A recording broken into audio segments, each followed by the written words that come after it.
Hi, welcome to learnhowtogarden.com, and in today's episode on the 10-Minute Gardener I'm answering a question from one of my viewers, and that's why do I keep killing my lemon trees? If you're not subscribed to us at Learn How to Garden, there's a link directly below this film. Click on that, pop over to the website, input your email address. That means that you then get the free monthly newsletter with hints and tips and recipes in it.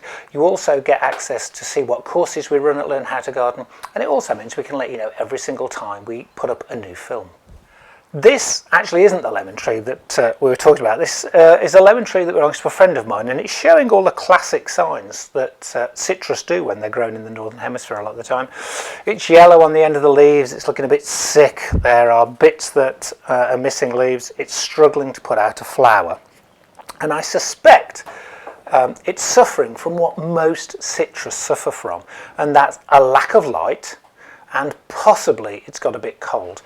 They are some of the best things to grow for the house, I believe. They're a bit tricky, but not hard.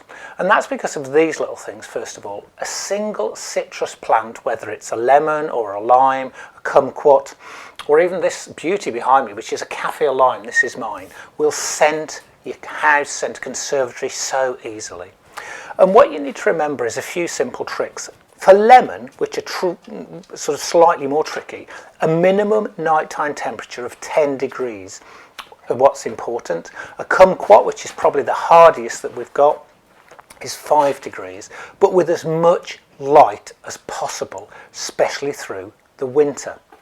Also, you need to keep them slightly on the dry side in the winter, but they need a moist atmosphere. So it's that classic dichotomy, a bit like my rescue dog, who you will no doubt see wandering through the back of the film.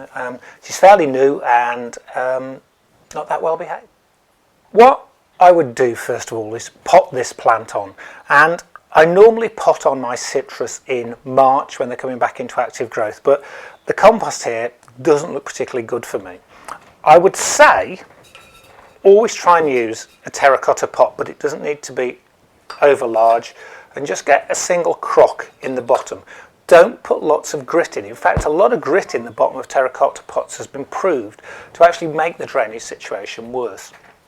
And what I tend to use is a mixture of 50% John Innes compost, or a good soil-based compost, and 50% well-rotted leaf mould. If you can't get that, a great compost to use for this is one from Dalesfoot. They're an English company. They make a compost using wool and bracken.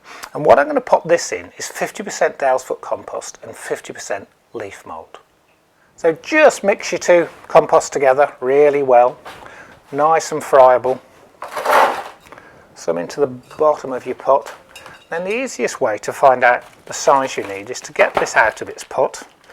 And as you can see, the plant itself wasn't particularly happy, hence why these roots. Gives you an idea roughly where it'll sit. The biggest killer of citrus is overwatering, without a shadow of a doubt. So we're going to keep this dry through the winter, or dryish, because if we overwater it, it'll rot off all those very fine roots. It's not a new problem. It's been a problem from time immemorial. I mean, those orangeries you see at Versailles or Chatsworth, where they bring them in and out for the summer and take them back in for the winter, where they've got big stove houses to keep them going. Pot it, tap it, and that is it.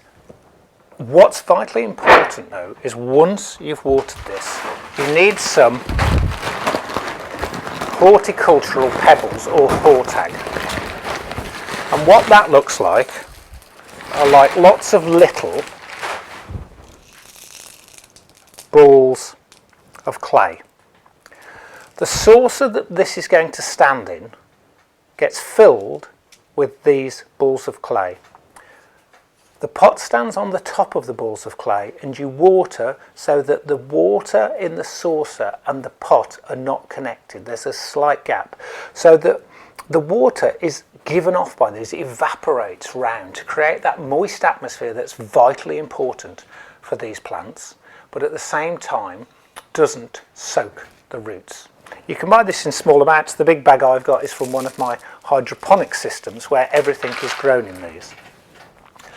As I've said, lemons are nice but a bit tricky. Kumquats, I think, are a great start for everybody because you can eat them whole, they will fruit, they make a really, really nice marmalade. But the most important one, and the one I really grow, is this. And this is a Kaffir Lime, and it has these wonderful double leaves. And I grow it because the most important thing to me is for something to be useful as well as beautiful. And this is Kaffir Lime is one of the most important ingredients in all Thai cooking. But most of the time, all you can buy are dried ones of these, which are a pathetic alternative to these fresh ones. It's like having a bay tree. Once you've got it growing, you can pick these endlessly, cut very, very finely. They make a fantastic addition to lemon and crab linguine. All your Thai dishes will be improved by them. So what you're having with this is in your conservatory, on your kitchen windowsill. I mean, this one is a good 4 feet high. I mean, I've had him a while. It gives you something that's beautiful, scented, and incredibly useful. As I said, please excuse the dog. She's very young and very, very inquisitive. So that's how to grow and care for citrus. Kaffir limes, kumquats, lemons, limes, all the same. Keep them on the dry side, minimum of 10 degrees, as much light as possible in the winter. In the summer it can stand out on a sunny patio. Water it well, feed it with a high nitrogen feed throughout the summer, and it will repay you with luxuriant growth you can use in your everyday cooking. Thanks a lot for watching Learn How to Garden.